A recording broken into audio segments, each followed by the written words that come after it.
This is a massive game. We are all looking forward to it because it's about moments like this, moments when the Bulldogs have 7 victories in a row taking on Manly. Des Hasler back at his old stomping ground. Will he walk into the correct dressing room?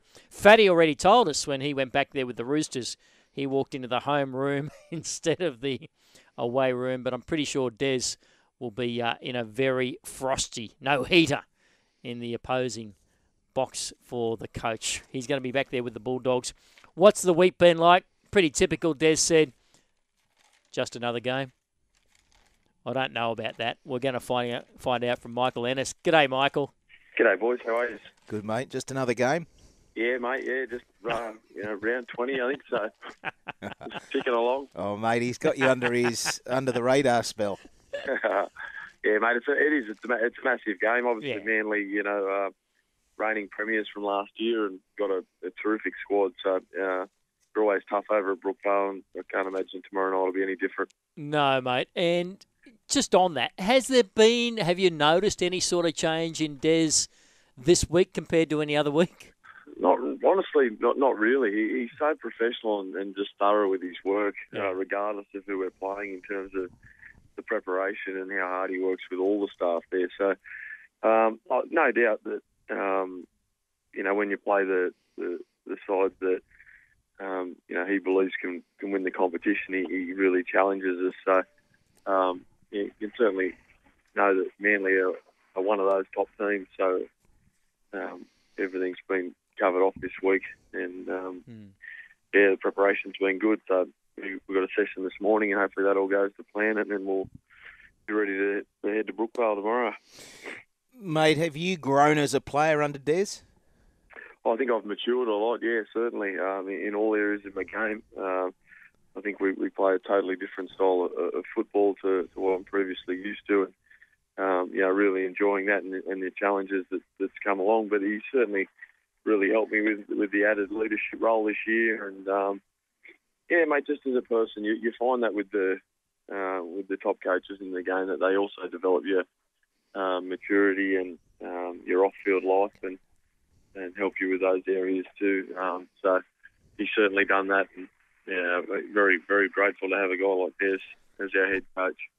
Yeah, it seems that way, Michael, looking into your camp and not really knowing what goes on. It just looks like you get on with your business, you turn up every week and you play a quality game, and it must have been hard for you not missing out on Origin duties this year. Yeah, mate, you always certainly like to play in those big games. Just on the back of a rough pre-season, I suppose, and just took me a little while to get going this year, and you can't play in those games unless you're in good form. And but I've worked really hard on my game, and especially with Des and the staff there, and all the boys have worked really hard, and collectively as a team, we have played some good football throughout the year, but it is still 7 weeks out from the final, so nothing's been achieved yet, and there's a long way to go. So we need to keep building and keep improving and keep learning, and that's our aim at the moment.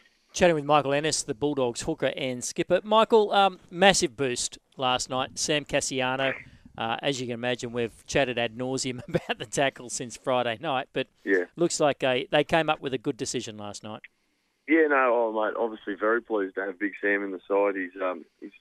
He's a big part of what we're doing as a football team, and in a big game like tomorrow night, it'll certainly be nice to have him on deck, that's for sure. And look, I think common sense prevailed. I know I might sound biased, but I'd expect the same from another team. Like the guy's 120 odd kilos, charging 40, 50 metres downfield, and then to be asked to be stopped on a dime when a bloke slips over is it's a hard thing to do. Absolutely, mate. Nigh on impossible, really. But mate, just on Sam Kasiano, look, he's very quiet. He doesn't say much off the footy field. I'm wondering when he's out there as a rampaging bull, whether he says too much.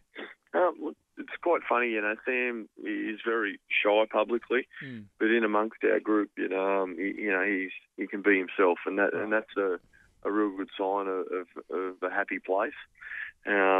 He's got some guys that he really looks up to there and have taken him under his wing in terms of Frank Pritchard and Greg Eastwood with their leadership.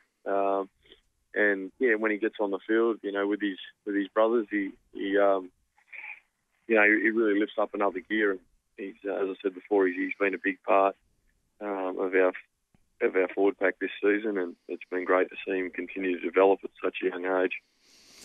Mate, you go back to round 8 and the Manly side were able to get on top, and it was probably all to do with their second phase, offloads, all that sort of thing in comparison to you guys. But you look at your stats now and the offloads have increased tenfold, but that's confidence, I suppose, is it?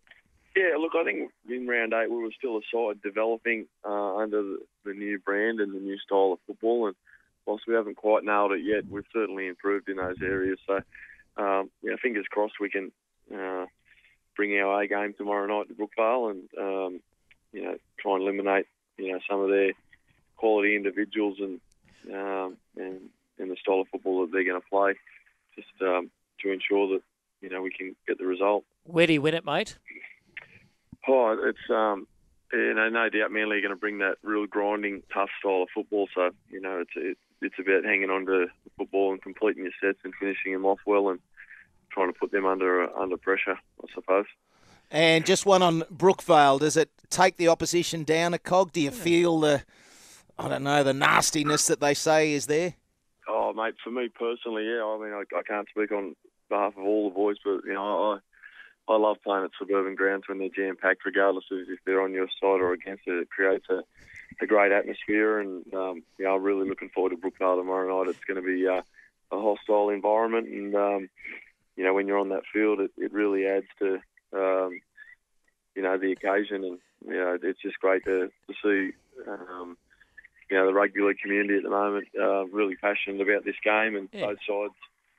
Supporters are, really passionate, so it's great for the game, I think. I was about to say, you cop it wherever you go, don't you, Mike? Yeah.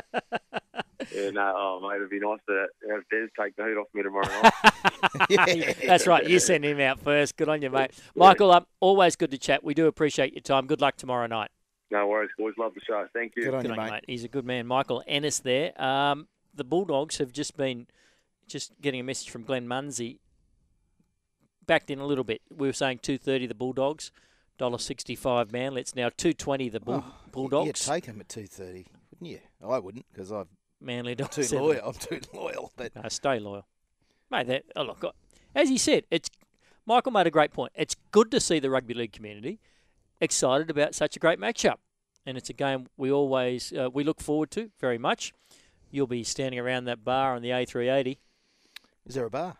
Yeah, there's a stand-up bar. You know you don't drink and fly. It's a terrible thing to do. Well, I'm not flying the plane. No, but just that, it's sort of drink one unit, it's effects of double. If you see the pilots on it, just give them a tap on the shoulder. Although I'm not having to compete in an event over there. No, you better relax. Okay, I'll let you know how the bar is.